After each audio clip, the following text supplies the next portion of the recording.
everybody, and welcome to the Spoiler Warning Podcast. This is review number 746 with a review of Fair Play. I'm Christopher Schnese. And I'm Stephen Miller. And if you're joining us for the first time, the Spoiler Warning Podcast is a weekly film review program. Each week in the show, we're going to dive in, debate, discuss, and argue over the latest films coming to a theater near you, or sometimes a streaming platform near you, in this case, where we are talking about a little film called Fair Play, which is now playing on Netflix. It made rounds at a number of festivals. I'm sure there's probably a way to see this in theaters somewhere, maybe. I don't know. I haven't. It's weird. It feels like it went directly from. It was a Sundance movie, right? And then it also played at TIFF, and then we were going to catch it at SF Film, and then it feels like 3 days later it was on Netflix already.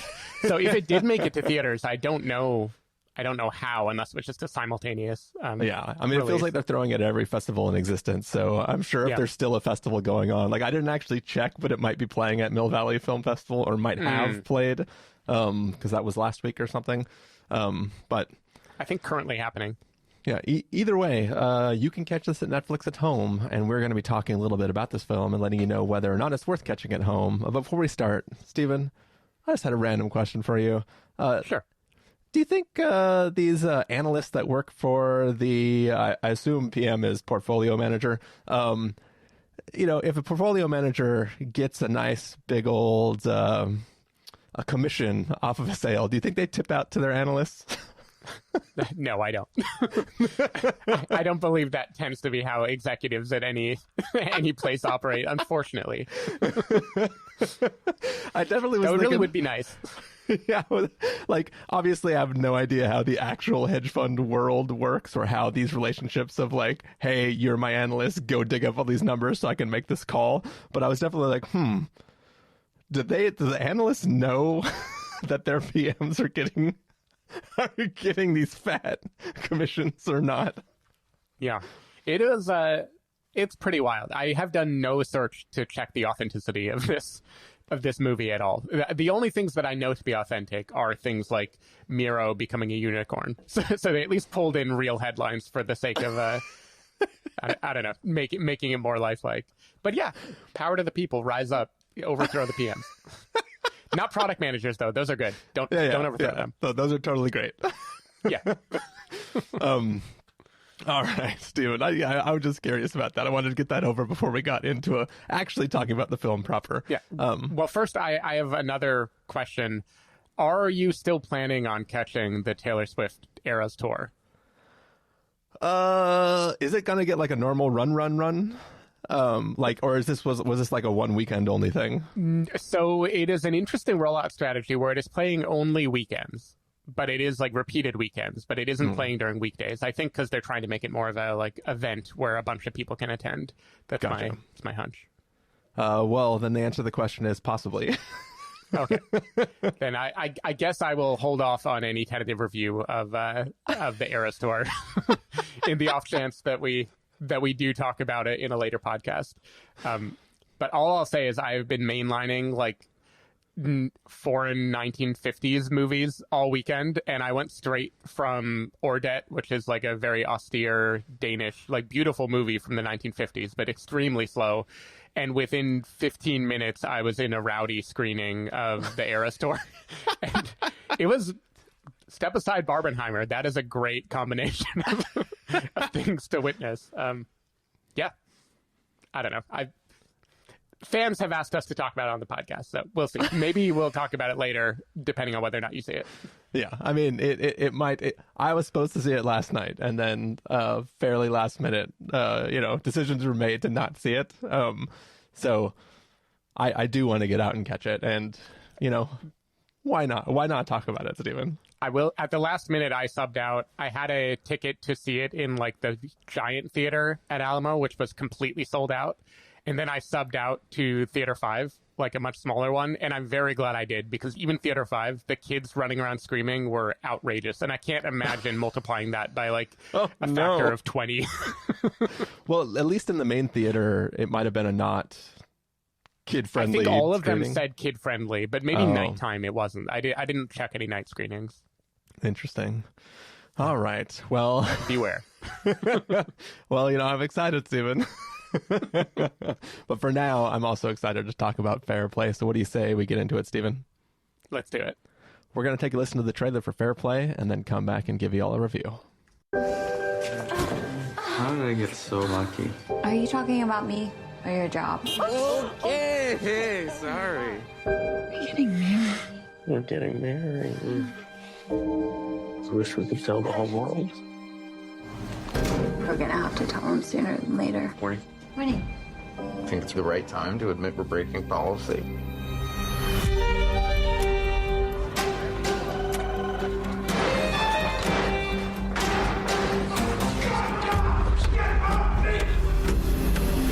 I hear you're taking over for Quinn. What? I overheard it on a call.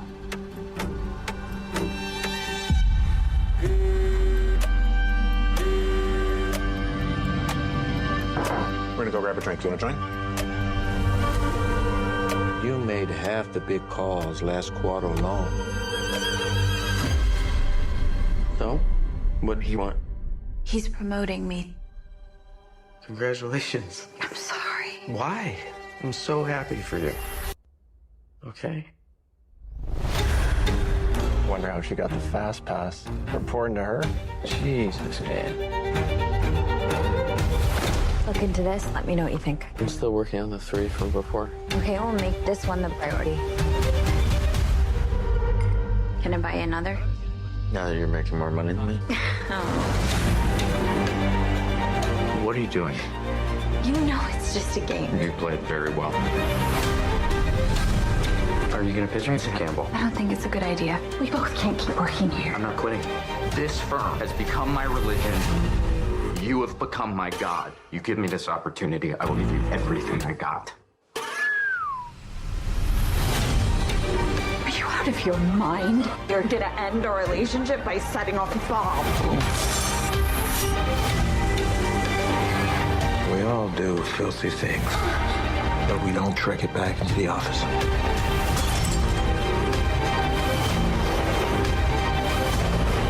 Why is it so hard to accept that I deserve that job? I never got the shot.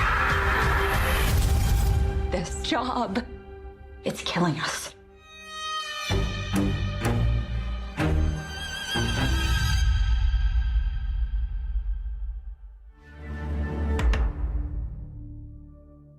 All right, so that was the trailer for Fair Play. Reading the description here from IMDb, an unexpected promotion at a cutthroat hedge fund pushes a young couple's relationship to the brink, threatening to unravel far more than their recent engagement. Stephen Miller, what did you think of Fair Play? So I've got to say, I knew so much less than what the trailer reveals that our listeners may have just heard. Going into this movie, I knew absolutely nothing. Maybe I knew back during Sundance and then forgot what the premise of this movie was, but all I knew was it's a movie called Fair Play. I'm going to watch it. Let's see what this is. And the way it unfolds, not knowing what kind of story it is going to be, is wild in a way that I think actually works extremely well because this movie tonally jumps back and forth and back and forth. And I think I would urge people to check out this movie looking up nothing else about plot details other than whatever is revealed in the trailer. You know, don't go hunting for like spoilers or anything. I thought this movie was actually pretty fucking great. And I'm a little curious that this doesn't seem to be getting a lot of conversation, at least not a lot of online conversation about what a wild movie this is.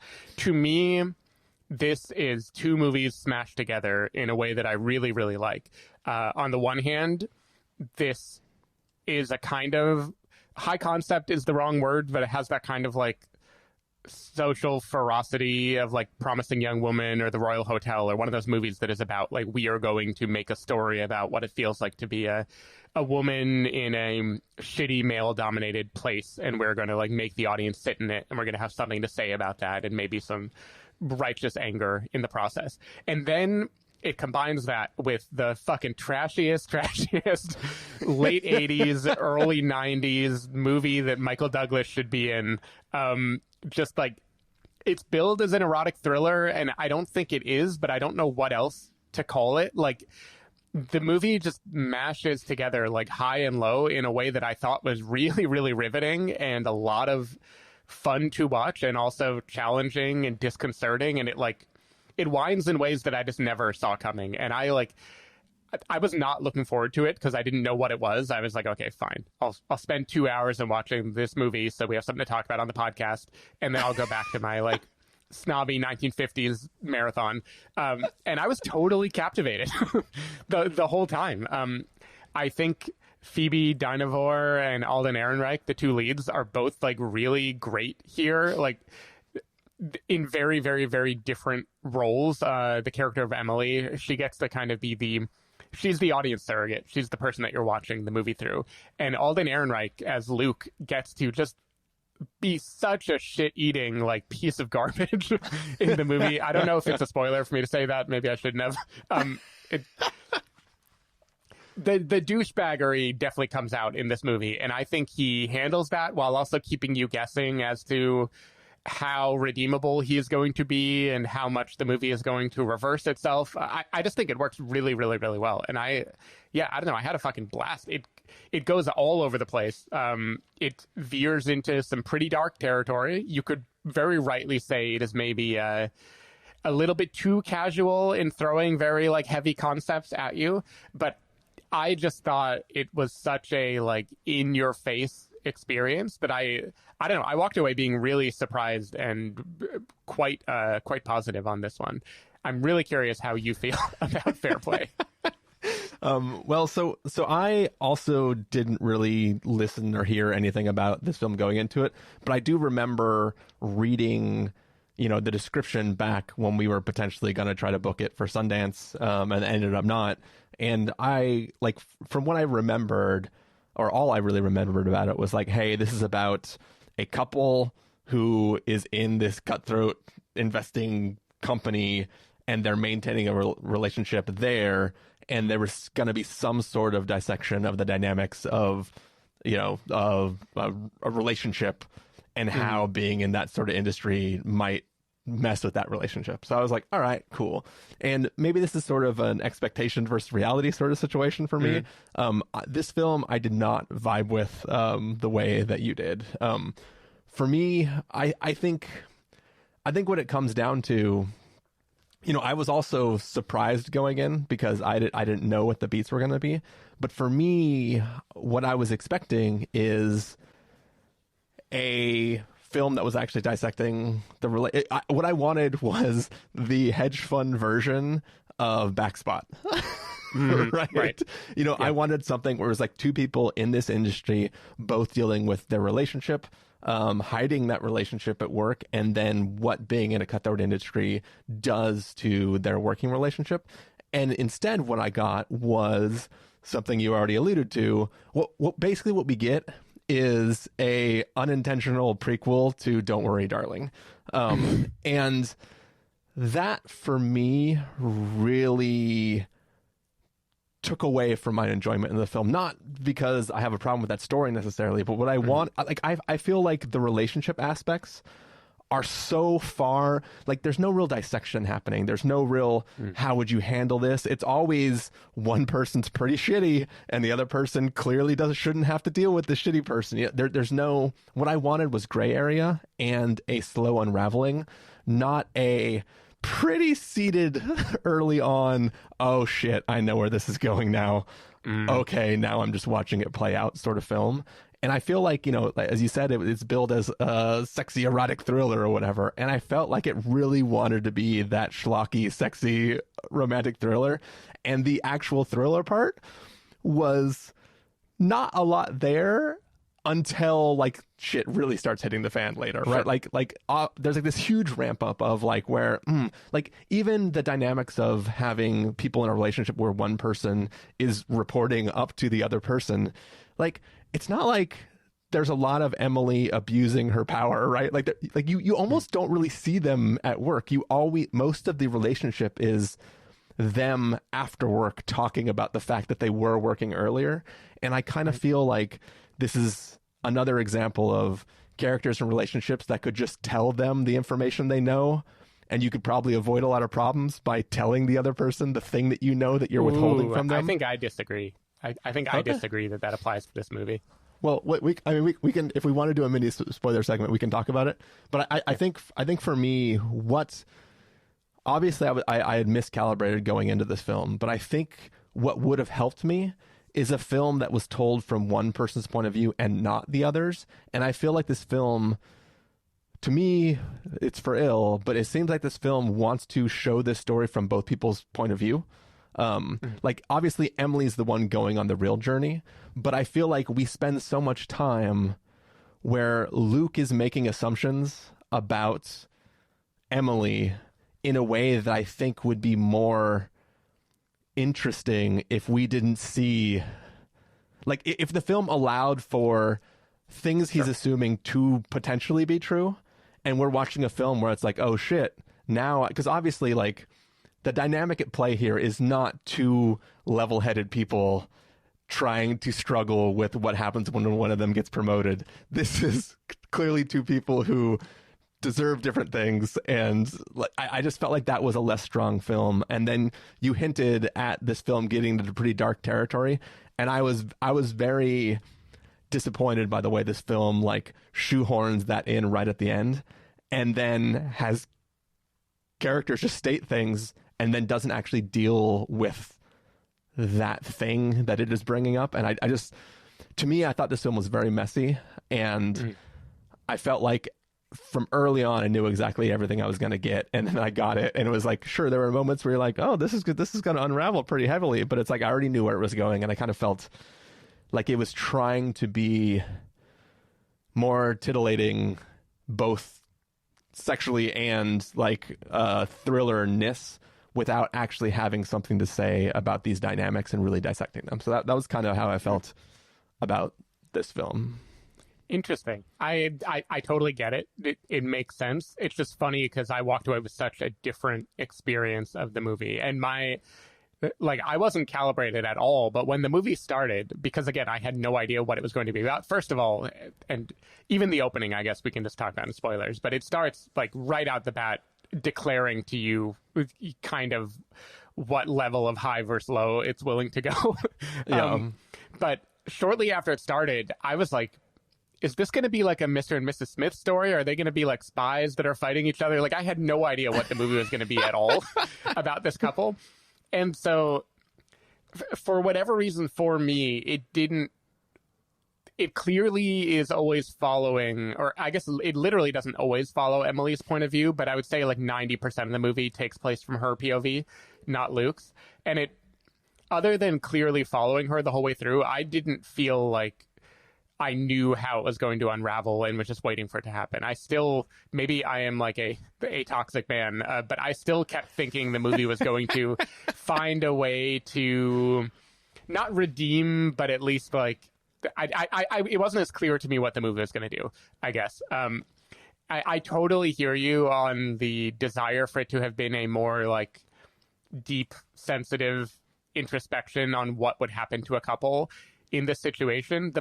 The best that I can square that is I feel like this was a very heightened, amplified version of that, but I still thought the points it hit on resonated, at least for me, of like for all the terribleness that exists in this movie, like the kind of outright melodrama that happens, it does give you space for like the conversations where Emily is trying to say the right thing, but it doesn't land the right way to Luke, or like the instant weirdness of like the power imbalance at play, or the fact that she makes more money than him, or the idea of it being kind of like impossible for them to get through this.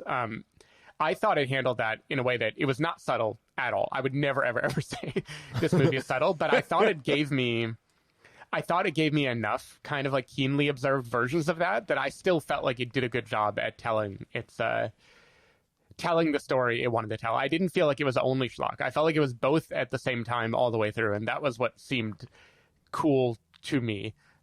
Because like we've seen movies that do one, or they start one way and go the other, right? Like I've praised Ready or Not, was a lot of fun, and I think we were at least pretty positive on Promising Young Woman when it came out. But both of those movies are kind of like, we are going to start by seeming like we might be telling one kind of story about a realistic thing that happens, and then it's going to spiral and spiral until it becomes like huge. And here I feel like from the opening to the close, it is huge and also realistic. Like it's doing both of those things in parallel, and I felt like I felt like it got the levels right in a way that made it like really entertaining to me, but also challenging is the wrong word, because it wasn't like I was personally challenged, but it provoked enough while also being like popcorn trashy fun. And I just feel like I haven't seen a lot of movies this decade that have managed to pull that off. And so I was happy and also bewildered by why Netflix let it exist, because this does not seem like the kind of thing that would live on Netflix. Yeah. But I guess for me, like, part of, maybe it's because I saw too many strings. Like, we've already, the trailer already played. We know that the couple thinks one of them is going to get promoted and then the other one gets promoted. But it was like, because I knew the type of story we were going to be telling, as soon as she says, oh, I heard that it's going to be you who gets promoted, I was like, okay, well, clearly she's going to get promoted. I mean, I hadn't seen the trailer yet, but like in the course of the film, where I was like, as soon as they say it's him, I knew instantly it was going to be her. And I was like, okay, so now I'm going to see what this film is, where it's like he can't handle having her be the one that's promoted over him. But like, in the context of the film itself, there is no world in which any other employee there would have overheard a conversation that sounded like Luke was going to get it, right? Like, so it feels artificial.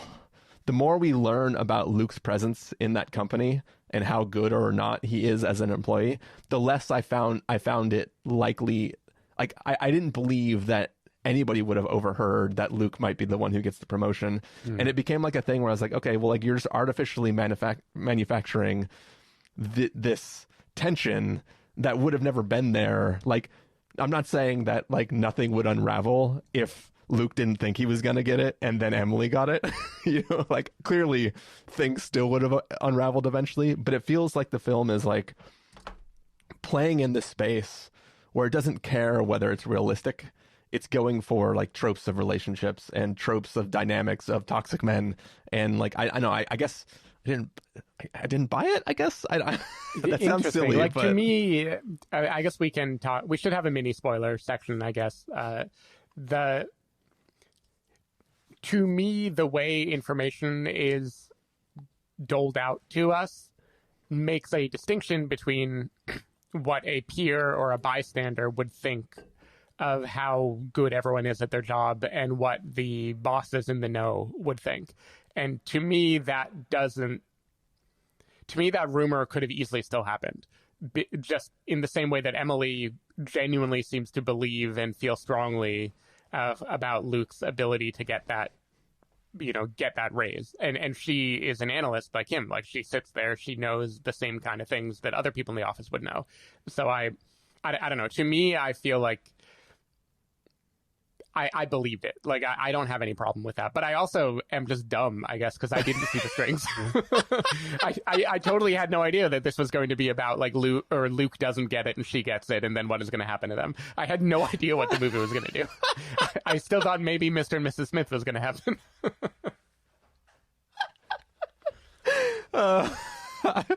Man, you really did have a good time with this film. I did. Just a spotless mind enjoying the roller coaster. Yeah, I as soon as he started ordering self-help books online, I was like, oh fuck. Oh sure. From there, I could see the crisis he's going through. It's not like for the whole movie I was like, oh yeah, pretty equal, pretty even. He might still turn it around. Fair play. I didn't see that. I just felt like the movie was heightening the dynamic between the two of them, and I thought it could have still chosen later to turn it back down to realism. Like, I had no idea what the movie was going to do with it, basically, until the end. I had hopes of what it was going to do, and it did that. Like, I won't get into it. We'll get into it in spoilers. But I really didn't know, because the movie just seemed like such a wild, it's like, first it's about people who are maybe already like not good for each other, or at least they're like both kind of reckless and they're living this high finance life where you're sleeping like 2 hours a night and getting trashed and all this other thing. So it's like, throw us into that world. What is this like Wall Street, again, Michael Douglas type of thing going to be like? And then it becomes about that power dynamic. And for all I knew, it was going to spiral into something else. Like, I just had no idea what the movie was doing. And I had a fucking good time. Yeah. So I also think that... watch this while you're dumb, is what I'm trying to say. So I do also want to ask, do you think they were doing a good job about hiding their relationship? Like, I feel like if you're in this fancy industry where everybody's going out to these, swanky dinner spots and stuff, I feel like always being out on a date with a person that you live with, like just taking different trains to work is kind of, I feel like they're not being that sneaky, right? Like, I feel like there's plenty of opportunities, especially if you're going out to like the one fancy restaurant on this one block, like, that people are going to find you. Also, when she does get promoted, her driver doesn't recognize him as being somebody from the office as well. So the driver part, I was trying to decide if this is like an Uber Black situation or what the deal is here. But my headcanon, and I was not paying enough attention to the New York geography to know, was that they do not live in like the financial district or anything like that. And so they are not, the places they would hang out are not the places that anyone would see them. That was kind of my theory of the case, at least. They would hang out in this like totally different neighborhood that is like too unclassy or whatever for your typical finance bro to be there. Oh, I guess I just assume that they are traveling to the fancy neighborhood, doing the fancy stuff, and then traveling back. When they're going out at 3 a.m. to have their fun party times. And I just assumed they were still doing that in the same areas as where they were going. I mean, she knew what Pumps was. Yeah, that's true. This movie made me tired, by the way. Between this and every 50s movie that I watch, people go out and they're like, the night's still young. It's only 2 a.m. Like, people, I'm tired just thinking about that kind of lifestyle. Isn't it fun getting old, Steven? It sure is. All right. Any last thoughts before we get into our verdicts, our goodbyes, and then into spoilers? No, I can't defend this any more than I already have. I think it is absolutely kind of pulpy, lowbrow thriller. Again, I think is the wrong word. I don't know what the right word is. It's a psychological something, but I think it pairs it with this kind of I don't know, message about being a woman in a boys club type industry. And I thought that combination was just really well executed, and it was bold. And I don't have a lot of movies in any recent memory that I feel like stuck the landing on both of those things at the same time. So to me, this was just it puts the vegetables in with like the red meat in a way that I just I got a kick out of it. So I think you will not be bored watching this movie. Oh yeah, I was never bored. My closing statement. Cool. All right. Well, Steven, let's get to verdicts then. Let's find out how not bored you were. If you're going to give us a must see, a recommend with a caveat, wait parental, pass with the caveat, or a must avoid, what would you give it? I mean, I got to say, I gave this 4 stars on Letterboxd, so I'm giving this a must see. I really enjoyed this movie. I thought it was a blast. And it, again, even though it's been in the festival circuit all year, to me, it came out of nowhere. And I was really fucking into it. Oh, I'm so glad that you loved it, Steven.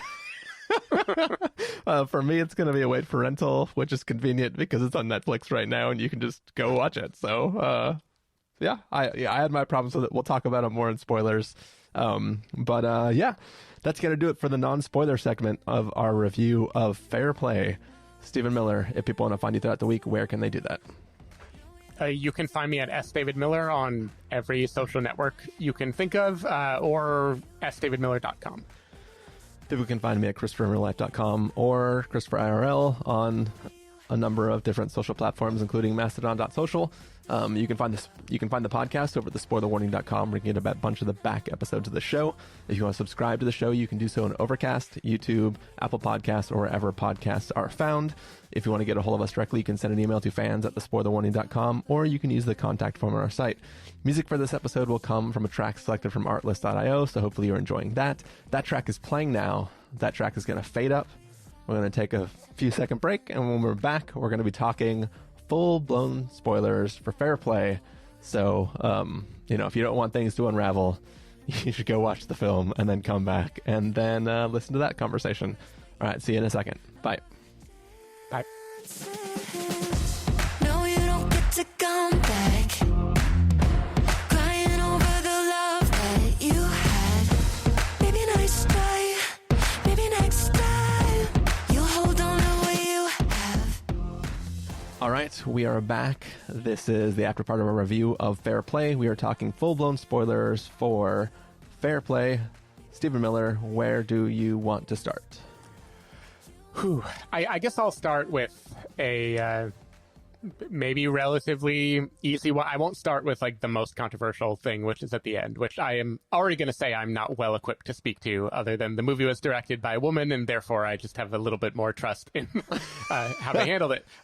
But first, you made a statement that this is one of those movies that if someone could just make both characters sit down and like say exactly what is on their mind, the drama would go away. Or not the drama, the problem would go away. And I assume what you're talking about is Emily has spoken to Campbell, Eddie Marsan's character, who's like the big boss, who said in unequivocal terms, he does not like Luke. Luke has no future prospects here. He's been wanting to fire Luke for a while, right? Yeah. And so Emily knows that Luke has no chance at rising in this company, whereas Luke thinks he has a chance and is motivated to. And I assume that is what you mean, is if like Emily could have just gone to him and told him, hey, this is the conversation that happened, this is what I know, they could have played it differently. Is that what you were referring to, or is there something else? Yeah, so before I fully answer it, let me back up even further and say, like, the other statement that I made, which is it's tied to this whole conversation, is just that like I didn't buy that the inciting incident, which is, Luke, I heard a rumor it's going to be you, let's celebrate, and then you can help me get promoted, and then like that whole thing that sort of sets everything in motion, and then him freaking out when it turns out that it's not him. The reason why I don't think anybody would have overheard something that it's going to be him is because everybody knows the big mistakes he's made. This is not just the boss hates him and doesn't like him. He was only hired as a favor, which other people might not know. But on top of that, he has made really bad bets. So he is not somebody who should become a PM at this company. And it's not like those bets would be secret, right? Because like when she makes her bet, which pays off, to make up for the bet that she made on his behalf, which was terrible, everybody in the office knows exactly what she did both times, right?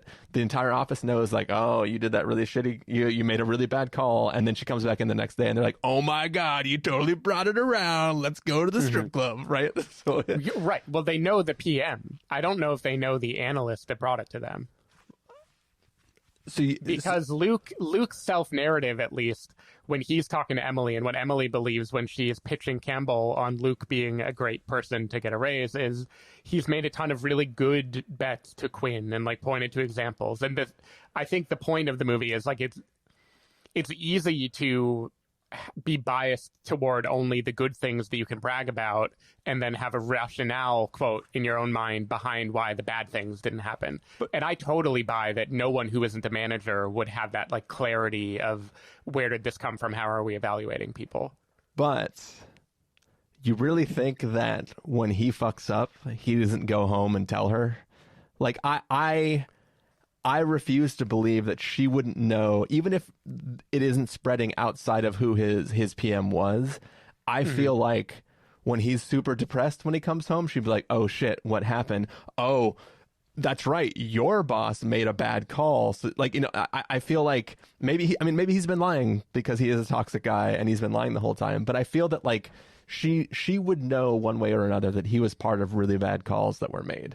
And it wasn't like he was coming home and saying like, man, freaking my boss is so terrible. If he would have not been there, I would have made the right, like, you know, like it's not like he's spinning that. He's like, shit, we were part of this bad thing. You know, I'm sure he was like, we're in the doghouse now because we made this big mistake and stuff like that. So it's like, to me, I was kind of like, oh, you should have known that he wasn't a candidate for this role based on just the relationship that you have.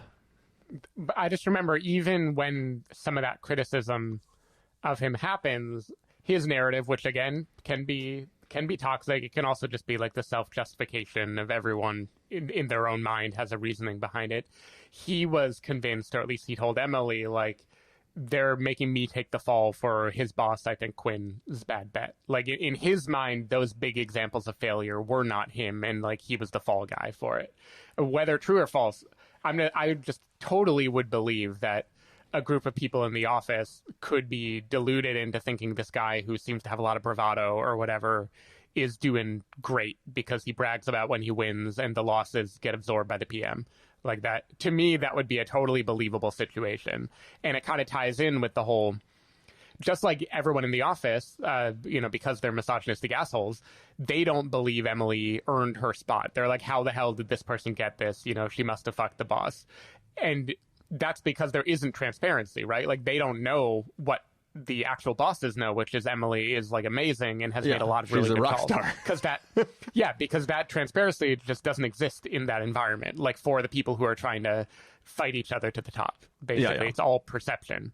That's my answer for that. So I'll concede that, and then I'll get back to the question you actually asked me, which is like, do I think that things would have been better if Emily was just like, look, it was never going to be you. The boss actually has this thing out for you, and he is actively hurting your progress at this company because he just doesn't like you. And this is a problem. And like, when she says, like, by going out of her way to say that she's trying to help him get promoted, even if she actually is, maybe she's trying to like make the boss come around on him, but it really feels like she just doesn't want to have that conversation with him. And once again, I'm not blaming the victim here. I'm not saying that like she brought it on herself. I'm saying that like, just characters should just say like, look, this is the honest to God truth, is the boss hates you. The only reason he hasn't fired you is because it's a favor to somebody else. He will never promote you. I will do what I can to protect you, but I don't think promotion is in your future. How do we want to handle this? Because like, and it could still be like a thing where like that turns into, well, fuck him, you should quit the job too, because like obviously we don't need them. And then the relationship could still unravel because she's like, well, I just made PM. Why am I going to quit this job because he hates you? Like, you can get your own, like, it could still unravel and do all the things this film wants to do. I just feel like that's a pretty vital piece of information that this person, and at that point too, they're still in love, right? Things haven't unraveled yet. She's worried about things unraveling because she got promoted when she told him he was going to get promoted.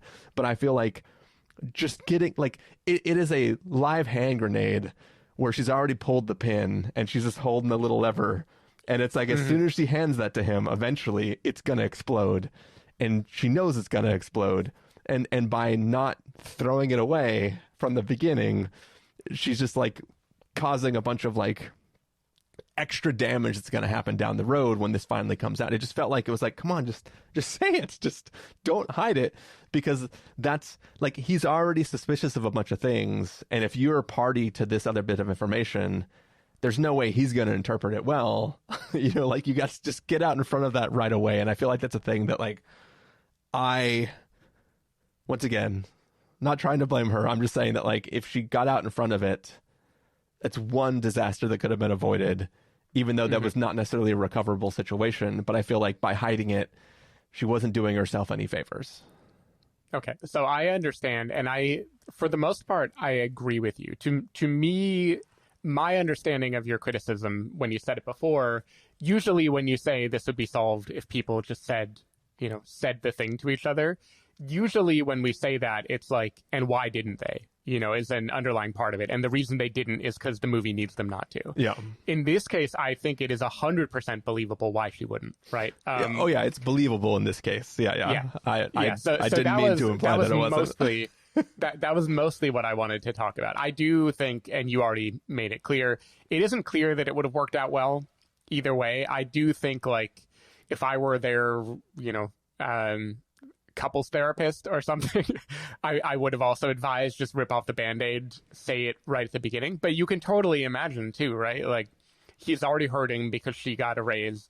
If she immediately came back and like kicked him even further, what is that going to do to him? Like, you can totally see, for perfectly, quote, good reasons, why someone would be like, let me not, the big boss is an asshole, but he can't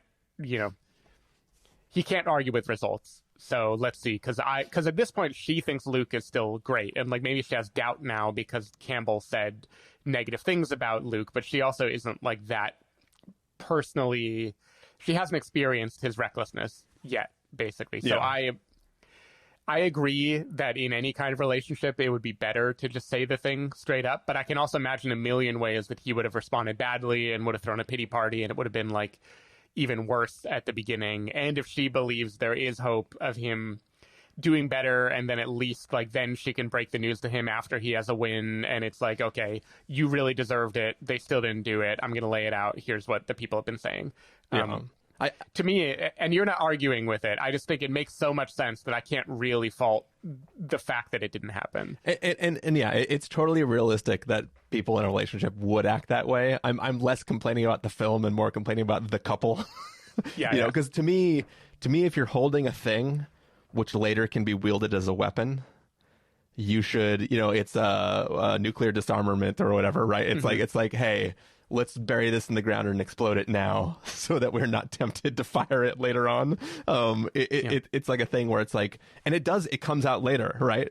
In the middle of a big heated argument, it's like, he doesn't even like you. He wanted to fire you. And it's like, if you would have just had that conversation already, that would be gone, and you can't weaponize that information. And it's like, though then, of course, things are far more heated when it comes out, but we saw what his actual response is when it happens, is to do the absolute worst thing and think that he can push it. So she knows him well enough that she was maybe trying to protect him from himself. Now, we don't know if Luke, prior to these events, would have behaved that way, gone down on his hands and knees and begged, or tried.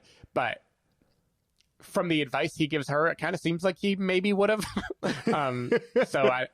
Basically, she might have known something that we didn't know at the time that she withheld the information, which is that this guy, like, he's got a cockiness to him that she knows would backfire against Campbell, but she doesn't hate him for yet, basically. I mean, he sucks.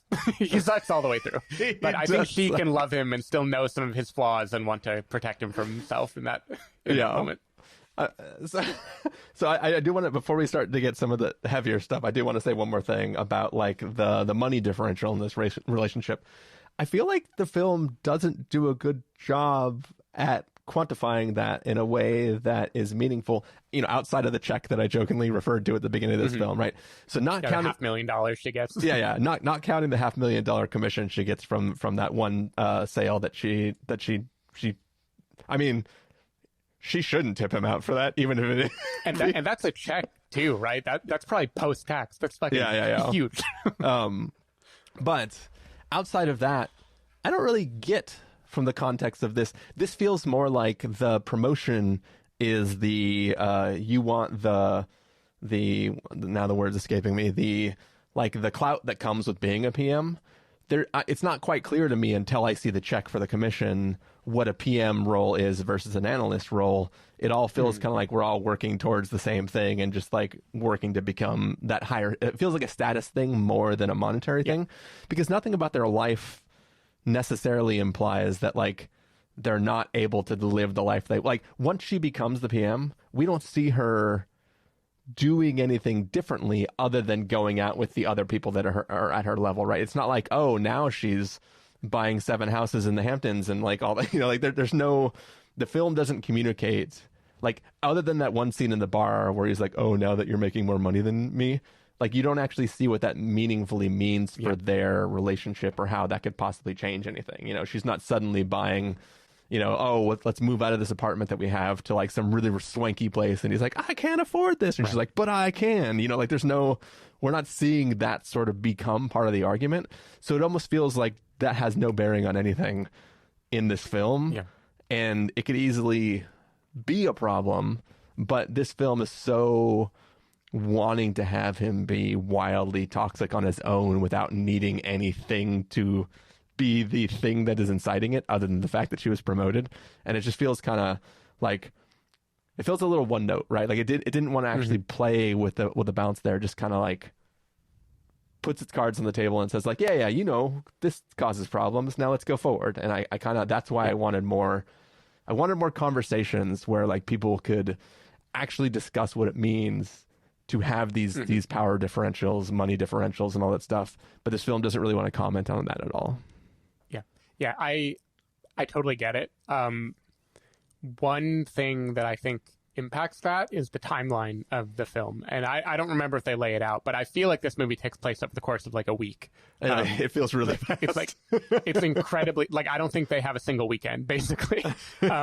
She gets the promotion. One of her first moves after the promotion is throwing Luke a bone and having him look at stuff. And then he comes back with a really bad suggestion, and then she saves the day.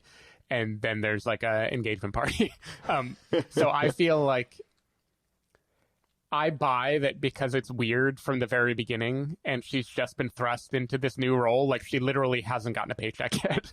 And obviously there would be some HR conversation about how much you're going to make and blah, blah, blah, blah, blah. Yeah. I believe that it could be such a whirlwind that they wouldn't have even grappled with how fucking rich she is. I mean, that I can't get over that bonus. Let me join that company. I'll deal with screaming boss for a little while. But Steven, you got to make the call correctly. It's not just you could also lose $15 billion in one bad call. That's why those commissions are so weird, because like they don't do a negative commission when you make a terrible call later, right? Like every commission, I guess they fire you. I guess that's the negative commission. Every commission you get goes into this escrow account. You have to make enough good calls to be able to withdraw money from that. Yeah, if this were a law firm instead of a finance firm, they would definitely come up with something like that. One more thing before we get to the ending, but I feel like it actually can like build up to the ending. I feel like this movie makes more sense instead of thinking it about an exploration of the relationship and what does this kind of power dynamic do to a relationship. I think it is very, very focused, for better or worse, on what does it feel like to be a woman in that environment.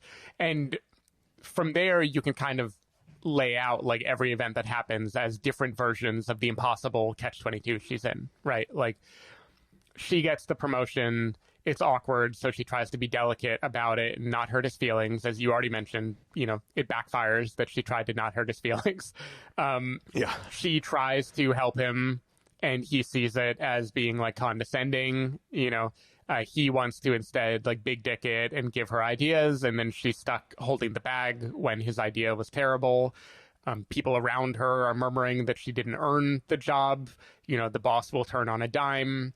Luke wants her to dress more like an executive, quote, not like a cupcake. And then when she changes how she dresses, then he and everyone else like resent that she is like looking attractive. Like it over and over again, the movie is doing this thing where it's like, no matter what she does, she's fucked, right? Like no matter how she plays the situation, it is going to backfire and be wielded against her by Luke, because at the end of the day, he just can't stand that she is doing better than him.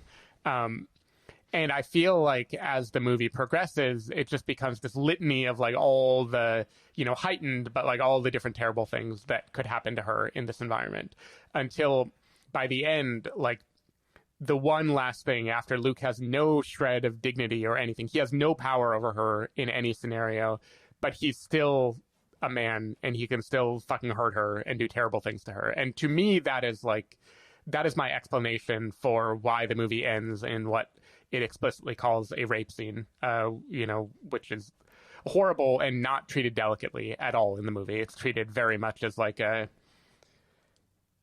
scandalous escalation, though I do think the fallout of the scene does bring it down to earth more, where it is showing her like real trauma and shakenness about it after the fact. It doesn't like just discard it, but in my mind it makes sense as like a how far will Luke spiral, and no matter how few legs he has to stand on, he will still find a way to make things worse for her or try to like exert power. And that was kind of how I interpreted it. it is definitely shocking. I would not have written that, but that is like my at least explanation for how it worked, and I felt like the director handled it well enough that I didn't feel like squeaky about it. Yeah, I guess the squeakiness that I got from it was the way it was like, in case you didn't see what I did there, I'm going to have the character state it in this other scene, and then it's gone. Like, he reacts, he was like, what are you talking about? But then it's like, it just goes on from that. And it's like, the film is not willing to deal with the event, but they wanted to make sure the audience knew what was happening in that scene. So if you weren't understanding in the moment of what was going on, they make the character state it for you, but then they don't actually they don't discuss it at all. It's just kind of like, oh, and by the way, that was rape back there. Now let's go on to this other scene of violence that is unrelated to that now. And it kind of felt like a weird, I was like, I felt like I had such whiplash from that choice to present it in that manner. Like, you get her thinking about it from the moment it ends to like the morning after and stuff like that. But then they just like, oh, I'm going to throw it out in this one line. But the actual part of this fight is still about the business stuff, not about this. Like, it's not like it was a last straw or anything. Like, it just feels like it felt like I don't know. It felt weird. Like, it was like hand-holdy, but then it didn't want to actually deal with it, like, or say anything about it. It just wanted to make sure that you caught that that's what it was. And that kind of, it was such a weird feeling to me where I was like, this should be what the argument is about now. Like, yeah, I feel like this makes me want to rewatch the final scene, because my memory of it is not that. My memory of it is that he comes to the apartment and he's trying to act like totally normal, and he's leaving, and he's being the quote, thoughtful, ending on good terms type of person. And then she blows up and she's like, we're not on good terms. We can't be on good terms. And then she tells him, you raped me. And my memory is right after that, he like denies, and then he stops denying. And then she like goes off and unloads on all the terrible things that happen. And then it's immediately escalated into the knife and the wanting him to pay. And to me, all of that was like, that was a last straw type of thing. To me, it was all wrapped up together. I didn't feel like it like then circled back and went to be about his like behavior at the workplace. I don't know. And maybe I need to like rewatch it to see how it looped back. But to me, it never comes back from that moment, basically. To me, it like stays in that realm. And then it's all her like wanting to hurt him back, or like wanting to get some way of like, how can I fucking make this piece of garbage? No, he doesn't get to leave, and to me that was very much tied with what he did to her. Yeah, I guess for me, like she brings it up because as you said, she's like, this is why we're not on good terms. Let's talk about last night. And he denies it, but I never interpreted it as a him stopping to deny it. It just seemed like it snowballed over the one event and just became about everything. And I guess that like to me, him crying and bleeding for her is not him acknowledging what he did. Right. And I mean, she does quite literally make him acknowledge what he did in the like pleading, but it's under threat of knife, so it isn't necessarily an honest apology. Yeah, but it just feels like it feels like what she did was assert her own power over him. It was like she had power the entire time, but now she literally like took everything and it felt like more like a fuck yeah, like you're supposed to cheer in a theater, not a actual definitive he learned a lesson from it kind of situation. Oh yeah, I don't know that he learns a lesson. I kind of think the movie wants to end with, I don't give a shit if he learns a lesson. I just want him to not walk around the world feeling like a winner. Oh, maybe I just interpreted her like, now wipe up your blood and get the fuck out. And like the way she's breathing, I feel like is a triumphant moment for her. Oh, and I think it is. I think it's more like, I think the way she should feel is when you nearly avoid a car accident where like you just almost died and you're like still trying to figure out what just happened and you're like, oh shit, I could have died just now. And instead it's like, yeah, I owned him. And that feels like such a weird, messy place to be in by the end of this. And then, I mean, we can finish this thought before I back up to some other things that I did want to bring up, but like that's kind of how I felt. And it kind of it just weirded me out a little bit, the way it felt like it was too, it went from being like a very serious conversation to being sort of tongue in cheeky and kind of like it quite literally became a slasher film at the end where you're supposed to be cheering for her. And I was like, which I think is partly why Promising Young Woman keeps coming up in my mind. Yeah. Because that is sort of the flow of it, of like the horrible thing, sexual assault that this person cannot recover from, and the only thing left to do is to have some kind of at least violent vengeance or the desire to have vengeance, you know. To me though, it just didn't it didn't feel like a zag to me. Like it all felt like wrapped up in, you mentioned she has had power the whole time, which is true. Like in the job and everything, she had a level of power, but she has not wielded power against him for the whole time. Yeah, because of their relationship and the need for the woman to like tip around his feelings and all of these things that are like, even when I have power, I cannot wield it. And like that final moment is like, fuck it, I can finally wield power and make him feel small the way that he manages to somehow make me feel small, even when I'm better than him in every single way. Yeah. So I don't know. To me, I got to be honest, I wasn't like taking notes or anything in the last section. So for all I know, it does not unfold the way I imagined it. But in my head, it was a straight line. And it never really felt like it wrapped back around to being about the whole thing. Yeah. Yeah. All right. So now if I can wrap back around, you've done a lot of comparing to Promising Young Woman. There are two aspects that I want to loop back around and compare to The Assistant. And it feels like this film is wanting to comment on some of that stuff, but it does. It feels like it spends so little time actually doing it. That, like, there's two moments. There's one moment where she goes to her boss after there's the big explosion that ruins that one business deal, or probably ruined it. They were foreign investors. Maybe the translator stopped translating and they don't know what was going on, just that like there was a deranged person in the office breaking shit. Yeah. But she basically kind of fabricates this whole story about how like they're definitely not together. She definitely never said any of that stuff to him. He's been stalking her for a long time and she thought he was harmless and blah, blah, blah, blah, blah. And in the end, I still can't, I just don't know whether the boss believes her 100% or partially, but he's just like, look, we all do horrible shit. We just don't track it back to the office. And it's sort of making this statement about like powerful men in these roles and how like they really don't like it's okay to get away with whatever you need to. Just don't ruin the business meeting with that kind of outburst. Like you're free to go do whatever you want with whoever you want, and you'll never be in trouble for it as long as you keep making the deals and stuff like that. And it seemed like it really wanted to make this statement about like, yeah, it really is a man's world, and here's how gross it is in this world. And it's kind of like it's the equivalent of them like covering up and getting rid of the bodies that, due to like her hitting somebody with her car or something like that, right? It's kind of like, it's making the statement.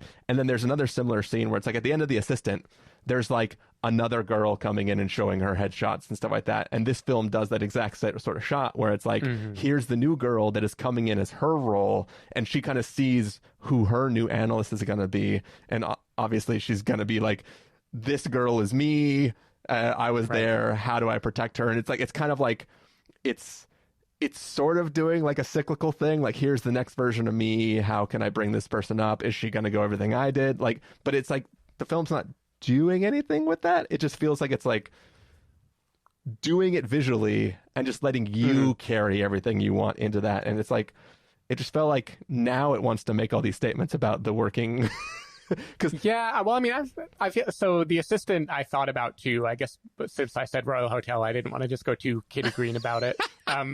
But I think there's more, right? It's overt. Again, it's not subtle the way the assistant is subtle, but a lot of the chatter around the office, right? She is happy to get the promotion, and then we hear the guys implying that she must have slept with the boss, or like people taking her night out where she's trying to be one of the boys and then turning it into something that sounds like, you know, it becomes at her expense. Like, I feel like there are enough things where there are people murmuring around the keyboard and saying things that immediately like negate her or kind of take the air out of the room, that it reminded me of the assistant there too. So I feel like it is saying this whole structure is completely fucked up. Yeah. Obviously the extreme ones, like guy smashing things and screaming while they're watching an HR video about, you know, non-toxic workplaces.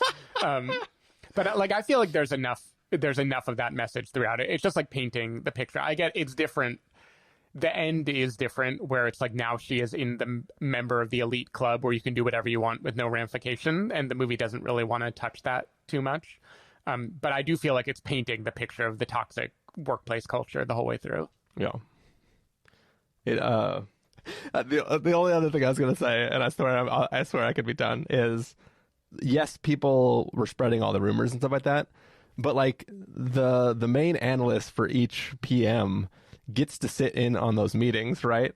So over time, I know we've already agreed that there's a very short window of time that we're watching, but I feel like over time they would learn that she actually is a badass and like didn't have to sleep with the boss to get the role because she's making all these dope calls. So it feels like it wouldn't be secret for her then, because it'd be like, oh shit, that was a really great idea she did, or oh dang, she made the company $1 trillion yesterday. Like, you know, like it feels like over time. Maybe. I mean, do we get any example of anyone ever saying anything positive about a PM though? I kind of feel like in this cutthroat world, they all just like fixate on why that person sucks and they went the job instead. It seems like all of them gendered sucked in a way that's worse for her, but I'm not convinced people would ever turn around. Yeah. But I guess they're all actually making shitty calls though. Yeah. Yeah, I mean, all of finance is a big fucking scam. I mean, we do see, is it 2 or 3 people that we see freak out and get fired? Like, there's the one guy that, at the beginning who's just like wrecking all the shit in his office and it goes away. Yeah. And then the other guy also gets fired at some point and he freaks out. I don't remember if there's a third one, or if I'm just remembering Han Solo. I think the third blow up is Alden Ehrenreich. Yeah. I think there's only 2 big firings. It is funny too, because just the look and feel of those guys. I don't remember the other actor's name, but so Campbell, Eddie Marsan, and then the guy who's fired early on, who's like, you know, the Zodiac killer and a million other things. When we're introduced to them and they're walking and they're like in the corridors of power, I assumed they were like the co-partners of this firm, just because, I don't know, it's such a big actor, right? I kind of assumed he was going to be there to stay. And then when he's just another guy getting fired by the boss, it was to me, it was a surprise that he's just like an underling. He's not actually the hot shit. Yeah. Whew. Is that it, Stephen? We done? I think we're done. Cool. I have to go short this company before the market's open tomorrow. Smart. All right. Thank you, everybody, for listening, and we will see you next time. Bye. Bye.